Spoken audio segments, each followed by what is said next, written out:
I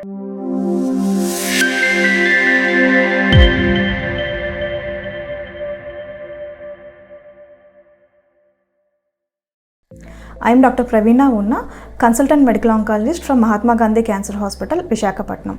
ఈ cervical cancer symptoms అంటే లక్షణాలు ఎలా ఉంటాయంటే ముఖ్యంగా చెప్పుకోవాల్సింది పోస్ట్ కోయిటల్ బ్లీడింగ్, అంటే సెక్షువల్ ఇంటర్కోర్స్ తర్వాత బ్లీడింగ్ కనపడడం, స్పాటింగ్ కనపడడం, లేదంటే వైట్ డిశ్చార్జ్ అవ్వడం, స్మెల్ వస్తూ, లేదంటే బ్లడ్ మిక్స్డ్ వైట్ డిశ్చార్జ్ అవ్వడం కానీ, లేదంటే ఇంటర్మినిస్ట్రల్ బ్లీడింగ్ అంటారు.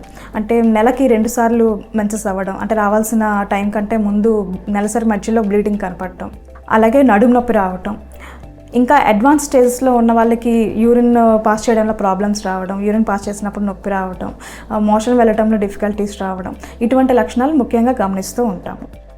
మరి సర్వైకల్ క్యాన్సర్ రాకుండా ప్రివెంట్ చేయడం ఎలా? ఏ జబ్బుకైనా ప్రివెన్షన్ అనేది 2 రకాలుగా ఉంటుంది, primary prevention and secondary prevention. Primary prevention అంటే అసలు ఆ క్యాన్సర్ ఎందువల్ల వస్తుందో ఐడెంటిఫై చేసి ఆ రిస్క్ ఫ్యాక్టర్స్ని మోడిఫై చేసుకోవడం ద్వారా క్యాన్సర్ రాకుండా చేయడాన్ని ప్రైమరీ ప్రివెన్షన్ అంటారు. సెకండరీ ప్రివెన్షన్ అంటే ముఖ్యంగా స్క్రీనింగ్ టెస్ట్స్ ద్వారా క్యాన్సర్ లక్షణాలు బయట కనపడక ముందే కొన్ని టెస్ట్స్ చేసి ఎర్లీగా డిటెక్ట్ చేయడాన్ని సెకండరీ ప్రివెన్షన్ అంటారు. ఇప్పుడు ఈ ప్రైమరీ విషయానికి వస్తే చెప్పాను, రిస్క్ ఫ్యాక్టర్స్ మోడిఫై చేసుకోవాలని చెప్పాను. అంటే ఏంటి? జెనటల్ హైజీన్ మెయింటైన్ చేయడం, పరిశుభ్రత పాటించడం, safe sexual practices, anal sex, oral sex చేయకుండా ఉండటం, మల్టిపుల్ సెక్షువల్ పార్ట్నర్స్ లేకుండా ఉండటం, సరైన సమయంలో పిల్లల్ని కనటం, మరి యంగ్ ఏజ్లో కనకుండా అప్రోప్రియేట్ ఏజ్లో పిల్లల్ని కనడం, అప్రోప్రియేట్ ఏజ్లో సెక్షువల్ యాక్టివిటీస్ స్టార్ట్ చేయటం, ఇలా హెల్తీ లైఫ్ స్టైల్ పాటించడం ద్వారా సర్వైకల్ క్యాన్సర్ రాకుండా చాలా వరకు ప్రివెంట్ చేయొచ్చు. అలాగే మోస్ట్ ఇంపార్టెంట్ థింగ్ వ్యాక్సినేషన్.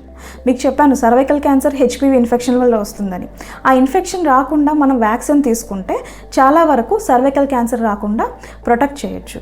ఈ హెచ్పివి వైరస్లో చాలా 100 కంటే ఎక్కువ రకాలు ఉంటాయి, సబ్ టైప్స్ అంటారు. జెనటల్ హెచ్పివి ఇన్ఫెక్షన్ కాజ్ చేసేవి దీంట్లో ఒక 40 నుంచి 50 ఉంటాయి. వాటిల్లో 15 హెచ్పివి రకాలు అనేవి హై రిస్క్ హెచ్పివి టైప్స్గా ఐడెంటిఫై చేశారు. ఆంకోజెనిక్ హెచ్పివి సబ్ టైప్స్ అంటారు. ఇవి సర్వైకల్ క్యాన్సర్ కాజ్ చేయడంలో ముఖ్య పాత్ర పోషిస్తాయి. వీటిలో మోస్ట్ కామన్గా చూసేది అంటే 70% సర్వైకల్ క్యాన్సర్ పేషెంట్స్లో చూసే హెచ్పివి టైప్స్ ఏంటంటే 16, 18 అంటారు.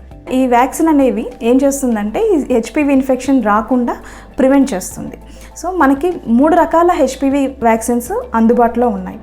ఒకటి సర్వెరిక్స్, రెండవది గార్డాసిల్, మూడవది గార్డాసిల్ 9.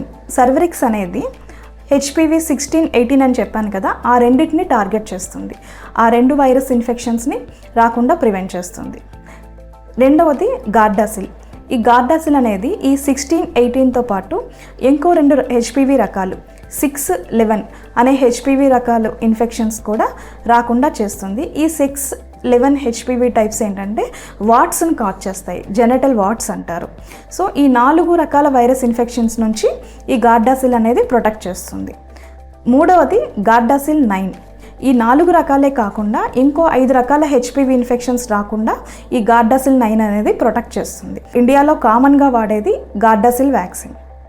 మరి వ్యాక్సిన్ ఎవరికి వేయించాలి, ఏ వయసులో వేయించాలి, ఎన్ని డోసెస్ వేయించాలనేది ఇప్పుడు తెలుసుకుందాం. ఈ వ్యాక్సిన్ అనేది 9 సంవత్సరాల నుంచి 26 సంవత్సరాల మధ్యలో ఉన్న అమ్మాయిలకి, అబ్బాయిలకి వేయాల్సి ఉంటుంది. ఐడియల్ ఏజ్, ఏ ఏజ్లో వేస్తే బెస్ట్ అంటే 11 to 12 ఇయర్స్. ఆ ఏజ్లో వేస్తే ఇది బాగా పనిచేస్తుంది, ఎందుకంటే ఆ ఏజ్లో ఇమ్యూన్ రెస్పాన్స్ అనేది బాగుంటుంది. ఇంపార్టెంట్ పాయింట్ ఏంటంటే ఈ వ్యాక్సిన్ని సెక్షువల్ యాక్టివిటీ స్టార్ట్ చేయకముందే వేసుకుంటే దాని ఎఫికసీ అనేది ఎక్కువగా ఉంటుంది. ఒకసారి సెక్షువల్ యాక్టివిటీ స్టార్ట్ అయిన తర్వాత ఈ హెచ్పివి ఇన్ఫెక్షన్ అనేది ఆల్రెడీ ఎస్టాబ్లిష్ అయిపోతుంది. అప్పుడు వ్యాక్సిన్ వేసినా కూడా మనకేమీ పెద్దగా ప్రయోజనం ఉండదు. అందువల్ల 9 to 26 ఇయర్స్ అనేది ఐడియల్ టైం. కరెక్ట్గా చెప్పాలంటే అప్ టు 45 ఇయర్స్ వరకు కూడా ఈ వ్యాక్సిన్ వేసుకోవచ్చు అని చెప్తున్నారు. కానీ 26 ఇయర్స్ తర్వాత ఏంటి, సెక్షువల్ యాక్టివిటీ స్టార్ట్ అవుతుంది, చైల్డ్ బర్త్ అవుతుంది, ఆల్రెడీ హెచ్పివి ఇన్ఫెక్షన్ ఎస్టాబ్లిష్ అయి ఉంటుంది. సో దాని ఎఫికసీ అనేది తగ్గిపోతుంది అనమాట. సో 26 ఇయర్స్ తర్వాత ఎవరైనా వ్యాక్సిన్ వేయించుకోవాలంటే ఒకసారి డాక్టర్ని సంప్రదించి డాక్టర్తో డిస్కస్ చేసి అప్పుడు డెసిషన్ తీసుకోండి. మరి వ్యాక్సిన్ ఎన్ని డోసెస్ వేయించుకోవాలి అంటే 15 సంవత్సరాల లోపలి వయసు వాళ్ళకైతే 2 డోసెస్ సరిపోతాయి.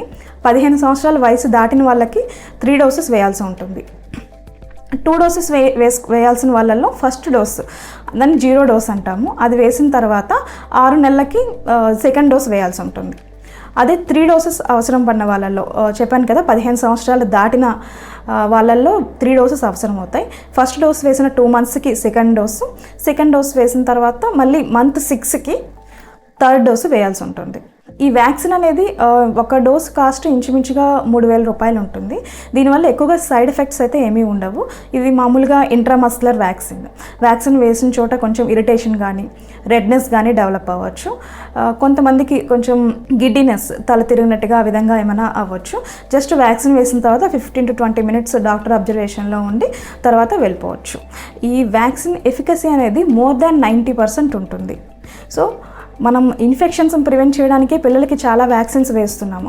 అలాంటిది క్యాన్సర్ని ప్రివెంట్ చేసే వ్యాక్సిన్ more than 90% ఎఫికసీ ఉన్న వ్యాక్సిన్ అనేది వేయడం చాలా చాలా ఇంపార్టెంట్. తప్పనిసరిగా 9 నుంచి 26 సంవత్సరాల మధ్యలో ఉన్న అబ్బాయిలకి అమ్మాయిలకి ఈ వ్యాక్సిన్ వేసినట్లయితే వాళ్ళని సర్వైకల్ క్యాన్సర్ నుంచి, అమ్మాయిలని అయితే సర్వైకల్ క్యాన్సర్ నుంచి, వెజనల్ క్యాన్సర్ నుంచి, వల్వల్ క్యాన్సర్ నుంచి, యానల్ క్యాన్సర్ నుంచి, అలాగే నోటి లోపల ఉండే ఓరోఫారింజియల్ క్యాన్సర్స్ నుంచి ప్రొటెక్ట్ చేయొచ్చు.